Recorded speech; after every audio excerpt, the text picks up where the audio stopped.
RRB, l'invité du matin.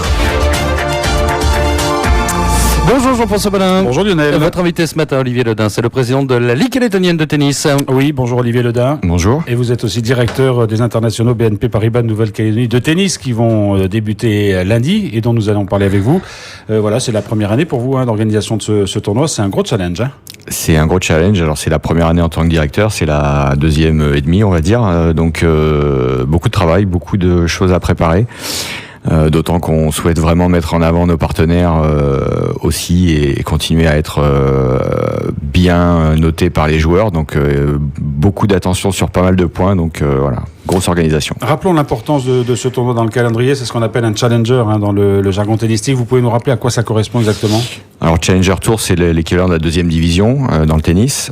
Donc ça s'adresse aux joueurs qui sont au-delà de la 50e place mondiale. Et voilà, donc l'objectif pour eux étant d'intégrer le top 100 le plus rapidement possible pour faire partie du tour principal. Et ce tournoi nous met extrêmement bien placé puisque de nombreux joueurs viennent préparer ensuite les internationaux de Melbourne. Exactement, donc tous les ans on a un plateau de plus en plus élevé, ce qu'on appelle le cut-off, c'est-à-dire le dernier joueur entrant cette année est 222e, donc ce qui est extrêmement élevé. Je regardais hier, Canberra est à 171 avec un tournoi qui est en double de prize money d'une autre.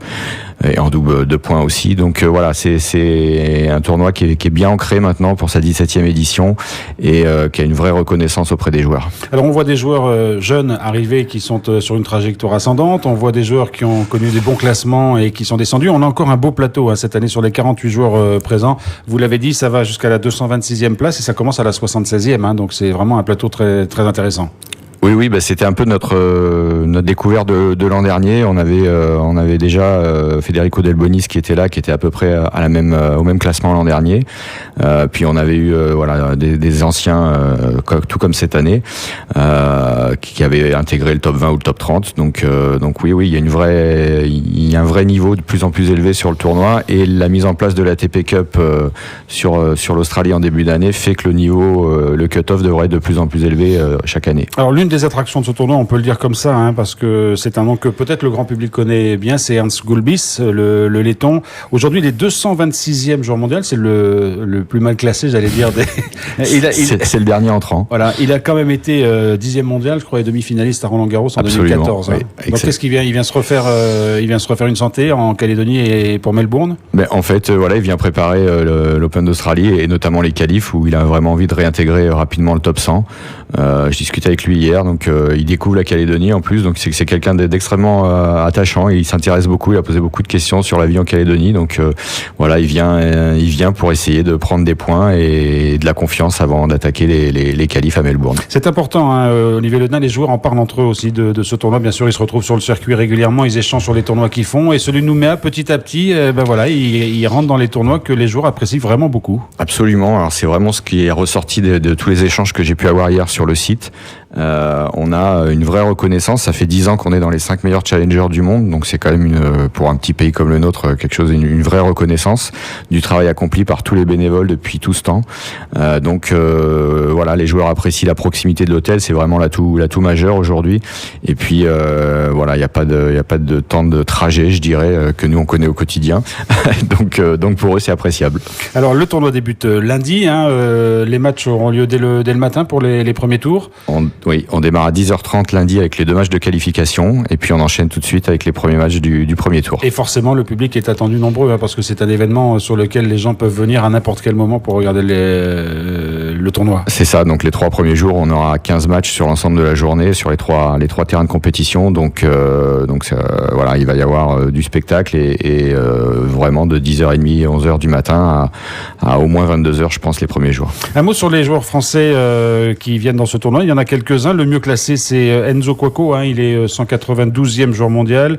Le moins bien placé, c'est Tristan Le Mazine, 222 joueurs mondial. C'est des jeunes joueurs qui veulent grimper aussi dans le classement ATP. Oui, ils sont.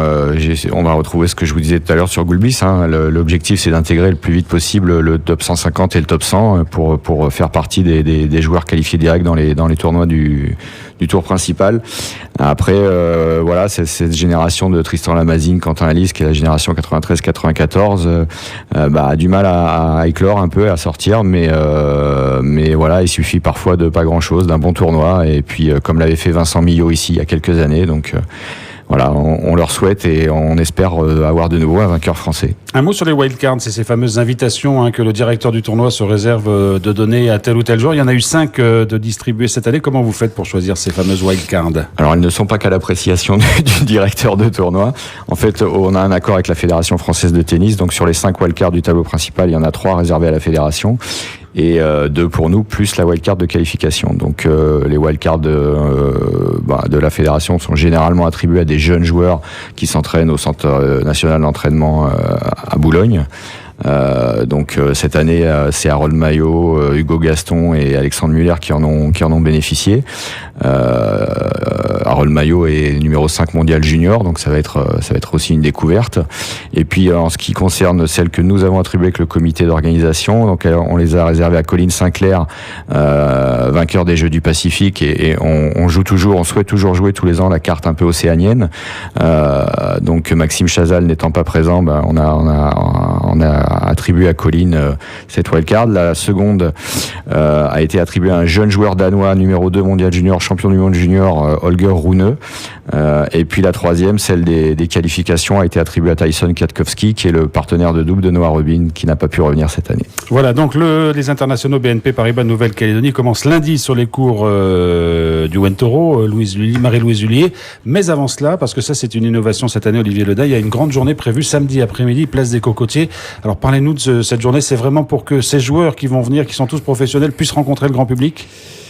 Alors c'est presque l'inverse en fait, c'est ce qu'on souhaite, c'est que le grand public vienne rencontrer ces joueurs. Mais il faut qu'ils soient là. Absolument. Non, en fait, simplement, la mairie de Nouméa est un partenaire important de l'événement, puisqu'on est aussi au quotidien, nous, sur un site municipal. Et il nous paraissait, enfin, c'est quelque chose qui nous trottait dans la tête depuis un petit moment de ramener le tennis dans la ville, puisque c'est aussi comme ça qu'on a appelé cette opération, et de permettre à tout à chacun de venir taper la balle avec des joueurs. Donc on va installer 4 mini-filets autour du kiosque à musique pour permettre à tout le monde de taper. L'idée, c'est aussi de montrer que le tennis à Nouméa n'est pas réservé au quartier sud, puisque les 3 plus gros clubs sont quand même situés sur le sud de la commune, et donc de permettre à tout le monde, adultes comme enfants, de venir jouer, découvrir. Donc on a la confirmation que Martin Klizan sera bien là, que Roberto Carbales Baena sera bien là, Tyson Kwiatkowski aussi, et on attend la réponse d'Harold Maillot pour avoir ces 4 joueurs. Donc il y aura kiosque à musique, une grande après-midi tennis, il y aura le tirage au sort du tournoi pour les tableaux d'entrée, et puis ces petites démonstrations ou ces échanges de balles avec les professionnels. Voilà, donc l'idée c'était aussi de mettre un peu en lumière le tirage au sort qui se fait habituellement, je dirais en catimini dans le bureau du juge arbitre, de manière un peu secrète. Pas secrète, mais voilà, ça n'a rien de très attrayant en soi de tirer. Donc là, l'idée, c'était quand même de mettre ça en avant pour justement que les gens aussi comprennent comment se fait le tirage au sort, comment ça fonctionne, et voilà. Donc c'est aussi une manière de faire un coup double, je dirais. Puis comme ça, on fera en même temps une conférence de presse qui permettra d'être complet sur l'après-midi. Et puis il faut aussi intéresser les jeunes au tennis, parce que bon, voilà, on s'aperçoit il n'y a pas de Calédoniens dans ce tournoi. Ils n'ont pas le niveau, faut dire les choses, pour rentrer dans un tournoi de cette nature. L'idée, c'est aussi de relancer la machine d'une certaine façon. On a une belle génération qui vient de participer aux Jeux du Pacifique, qui est encore effectivement un peu tendre pour participer à ce tournoi. Ce qu'il faut noter aussi, c'est que les règles ATP ont changé depuis l'an dernier, et que du coup maintenant 100 points ITF, on peut plus intégrer le tableau directement.